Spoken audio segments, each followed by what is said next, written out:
মার্কিন যুক্তরাষ্ট্র পাকিস্তানের সাথে যা করছে এটা অবিশ্বাস্য আপনার কাছে মনে হইলো, আমার কাছে এখন আর অবিশ্বাস্য মনে হচ্ছে না। এটা কোনো আপসেট যদি আপনার কাছে মনে হয়, আমার কাছে আপসেট মনে হচ্ছে না। তাদের পারফরমেন্সটা আপনি ধারাবাহিকভাবে শুধু খেয়াল করেন। বাংলাদেশের সিরিজের আগে আমার নিজেরই এদের দল সম্পর্কে তেমন একটা ধারণা ছিল না।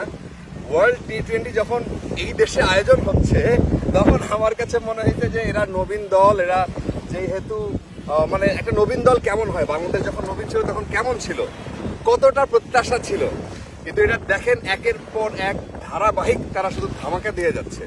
এবং আমার ধারণা এই মার্কিন যুক্তরাষ্ট্র আগামী 2 থেকে 3টা ওয়ার্ল্ড কাপের পর তারা প্রথম 1, 2, 3, 4 নম্বরে থাকবে। এটার একটা যৌক্তিক কারণ বলি। আমরা যখন এখানে আসতেছিলাম একটা লেকের মধ্যে, এটা হচ্ছে আটলান্টায়, জর্জিয়া আটলান্টায়, আমরা শুধুমাত্র আমি স্টেডিয়ামে, আমি ডালাসে না গিয়ে আমি শুধুমাত্র তাদের স্কোরগুলো দেখতেছিলাম। আমি ভাবতেছিলাম যে এই যুক্তরাষ্ট্র কেন এরকম। পাকিস্তানি দুজন সমর্থক ছিল আমাদের সাথে, ওরা বলতেছে যে মানে ওরা দারুণভাবে খেপে গেছে এবং খেপে গিয়ে বলতেছিল যে মার্কিন যুক্তরাষ্ট্র এমন দেশ যে তারা পৃথিবীর সবচেয়ে ভালো ভালো প্লেয়ারদেরকে তারা কিনে নিয়ে আসবে, নিয়ে এসে এখানে সিটিজেনশিপ দিবে। তারা বলবে এই দেশে থাকো, এই দেশে খাও, তোমাকে সমস্ত ফ্যাসিলিটিস দিয়েছি, এবার ক্রিকেট খেলো। এবং সেইভাবে করে আপনি যদি যুক্তরাষ্ট্রের যে মূল দলটা খেয়াল করেন, এই দলের মানে 1/3 হচ্ছে শুধুমাত্র ইন্ডিয়ান, ওয়েস্ট ইন্ডিয়ান আছে, তারপরে হচ্ছে যে নিউজিল্যান্ডের আছে, তারপরে হচ্ছে আফ্রিকান 2-1 জন আছে।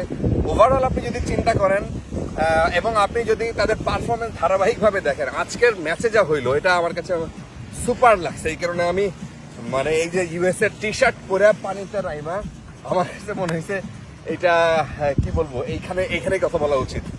কারণ ইউএস এর লোকজন এত খুশি, এরা ক্রিকেট সম্পর্কে অতটা ওয়াকিবহাল না, বেসবল রিলেটেড। এবং এটা আসলে তারা ক্রিকেটকে জনপ্রিয় করতে, ক্রিকেটকে একটা ব্যবসা বান্ধব বা নতুন একটা বাজার ধরতে আইসিসি মূলত এই যুক্তরাষ্ট্রের সাথে তারা এইখানে এই আয়োজনটা করছে।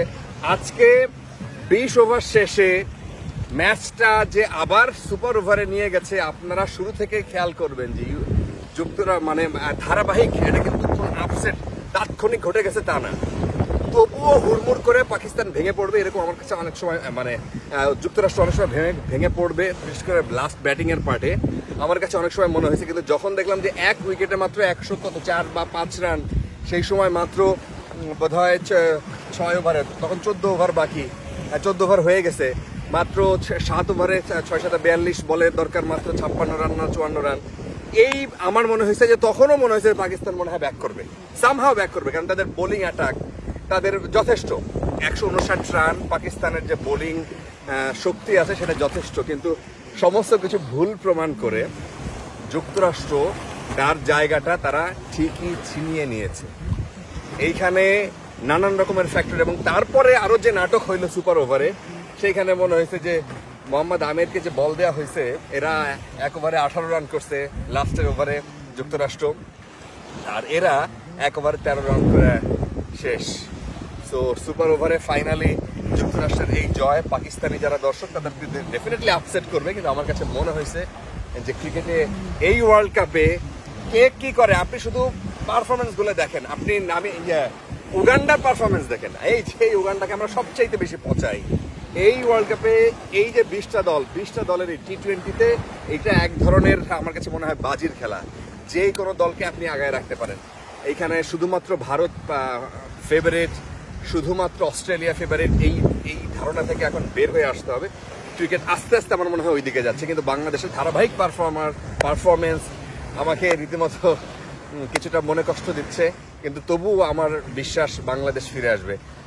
পাকিস্তানের যারা সমর্থক তাদের জন্য কেয়ার করা সমবেদনা, যুক্তরাষ্ট্রের যারা সমর্থক তাদের জন্য সবার জন্য শুভকামনা।